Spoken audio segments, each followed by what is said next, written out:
দোকানদারির কারণে আমরা সালাত আদায় করতে পারি নাই।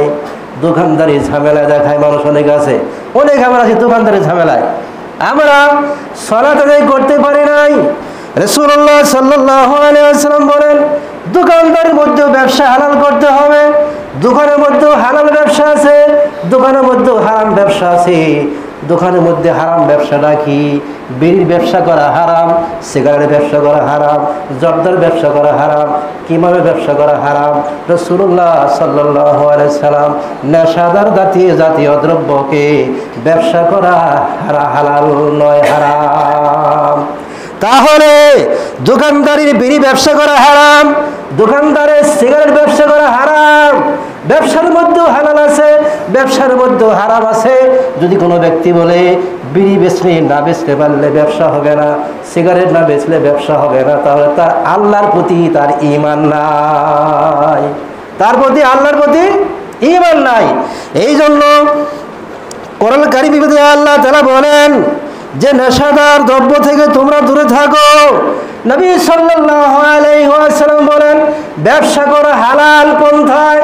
যে ব্যবসার মধ্যে কি আছে? মদের ব্যবসা, মদের ব্যবসা করা হারাম, গাঁজার ব্যবসা করা হারাম, বিড়ির ব্যবসা করা হারাম, সিগারেটের ব্যবসা করা হারাম, জর্দার ব্যবসা করা হারাম, পাতা জর্দার ব্যবসা করা বিলকুল হারাম। যে ব্যবসার মধ্যে বিড়ি আছে, যে ব্যবসার মধ্যে সিগারেট আছে, যে ব্যবসার মধ্যে মদের ব্যবসা আছে, যে ব্যবসার মধ্যে গাঁজার ব্যবসা আছে, যে ব্যবসার মধ্যে চুরুটের ব্যবসা আছে, সিগারেটের ব্যবসা আছে, মদের ব্যবসা আছে, সিগারেটের ব্যবসা আছে, যে ব্যবসার মধ্যে পাতা জর্দার ব্যবসা আছে, ওই ব্যবসাটা হালাল নয়, সে ব্যবসাটা কি? হারাম। আল্লাহ তাআলা বলবে, আল্লাহর কাছে বলবেন, হে আল্লাহ, দোকানদারির ঝামেলায় যে ব্যবসা আমরা করতাম হালাল ব্যবসা করি নাই, এই হালাল ব্যবসাটা করার কারণে আমরা আজকে জাহান্নামে আসলাম। চাকরির ঝামেলায় আমরা জাহান্নামে আসছি, চাকরির বেলায় আমরা জাহান্নামে আসলাম। চাকরি যখন যায় আগমন করবে 10টায়, প্রস্থান করবে 4টায়। এখন কোনো শিক্ষক এরকম ভাবে 11টার সময় যাইয়া খাতার মধ্যে হাজিরা দিয়ে দেয় যে আমি আসলাম 10টায়, কিন্তু গেল কখন? 11টায় উপস্থিত, কিন্তু খাতা গেল কয়টায়? 10টায়। আবার যখন ফেরত আসতে হবে 4টায়, কিন্তু প্রস্থান করার সময় খাতার মধ্যে লেখা আসলো 4টায়, কিন্তু আমি চলে আসলাম 3টায়। এই চাকরির মধ্যেও কিন্তু হারাম, হালাল করতে হবে, চাকরির মধ্যে হালাল করতে হবে, চাকরির মধ্যেও হারাম করা যাবে না। কেননা কিয়ামতের ময়দানে ওই সমস্ত বান্দারা কি করবে? চাকরির ঝামেলায় যারা নামাজ পড়ে নাই তারা কি তাদেরকে জাহান্নামে ঢোকাবে। এ কারণে মানুষগুলো কি কোথায় যাবে? জাহান্নামে যাবে।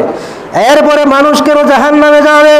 তখন ওই ব্যক্তিরা জাহান্নামীরা বলবে, ওয়ালাম নাকুনু নুতঈমুল মিসকিন, আমরা দুনিয়াতে অভাবী ব্যক্তিদেরকে দান করি নাই, তাদেরকে সাহায্য করি না, তাদেরকে সহযোগিতা করি নাই। আপনার পাড়া প্রতিবেশী যদি অভাবী লোক থাকে, খাওয়া দাওয়া চলাফেরা করা খুবই কঠিন হয়েছে, ওই ব্যক্তিকে দেখাশোনা করা, তাকে কিছু আপ্যায়নের ব্যবস্থা করা, তার সাথে কিছু সহযোগিতা করা। কিন্তু সেদিন তারা বলবে, আমরা দুনিয়াতে অভাবগ্রস্তদের, মিসকিনদেরকে খাদ্য দান করতাম না। এই কথাটা আল্লাহ সূরা মুদ্দাসসিরের 44 নম্বরে আল্লাহ তাআলা বলেন। এ হলো 2 নম্বর কারণে তারা জাহান্নামে যাবে। এরপরে আল্লাহ বলেন সূরা ফাজরের আয়াত 18, এখানে বলেন, ওয়ালা তাহাদুনা আলা তামিল মিসকিন, মোরা মিসকিনদেরকে, অভাবীদেরকে খাদ্য দান করতাম না। রাসূলুল্লাহ সাল্লাল্লাহু আলাইহি ওয়াসাল্লাম বলেন, ওই ব্যক্তি প্রকৃত মুমিন নয় যে উদর পুরে খায় কিন্তু পাড়া প্রতিবেশী কোনো মানুষ অনাহারে থাকে, তাকে দেখাশোনা করলো না, ওই ব্যক্তি প্রকৃত মুমিন নয়। এরপরে বলবেন, ফাযালিকাল্লাযী ইয়াদুল ইয়াতীম, আর একটা কারণে আমরা জাহান্নামে আসলাম, সেই কারণটা হলো এই ইয়েতিমদেরকে আমরা ধাক্কা দিয়ে বের করে দেই। যাদের ছোটবেলায় শিশু সন্তানদেরকে পিতামাতা মারা যায়, তাদেরকে দেখাশোনা করার দায়িত্ব পাড়া প্রতিবেশী সকল লোকের। কিন্তু ওই এতিম যদি আপনার কাছে যায়, যাওয়ার পরে তাদেরকে যদি ধাক্কা দিয়ে ঘর থেকে দরজা থেকে খেদাইয়া দেন, তাড়িয়ে দেন, তাহলে এই কারণেও কিন্তু জাহান্নামে যেতে হয়।